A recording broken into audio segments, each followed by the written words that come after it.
కేరళలో శబరిమల ఆలయంలో అన్యమతస్తుల మహిళల ప్రవేశానికి సంబంధించి క్రిందటి ఎన్నికలు అప్పుడు జరిగింది. ఈ దఫా ఆ శబరిమల ఆలయానికి సంబంధించినటువంటి ఆస్తులు బంగారాన్ని దోచుకుతున్నారన్నటువంటి దాని మీద ఆ తిన్నటువంటి వ్యక్తికి రాహుల్ గాంధీ ఎట్లా మీట్ అయ్యాడు అంటే అసలు మీ హయాంలోనే తిన్నారనే కమ్యూనిస్టులు కాంగ్రెస్ కమ్యూనిస్టులు తిట్టిపోసుకుంటున్నారు.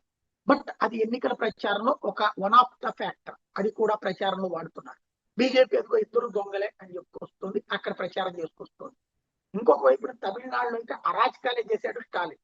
చివరికి హిందూ దేవాలయ ఆస్తులు కొలగొట్టడానికి ప్రయత్నించాడు, బంగారం కొలగొట్టడానికి ప్రయత్నించాడు, రాగిని కొలగొట్టడానికి ప్రయత్నించాడు. ఈ నేపథ్యంలో మాజీ అయితే Tamil Nadu Idol wing head Manikyavel ఘాటైన వ్యాఖ్యలు చేశారు. తమిళనాడులో ఆలయ పూజారు రోజు కేవలం 200 రూపాయలు, కొందరికి నెలకి 60 రూపాయలు మాత్రమే లభిస్తుంది.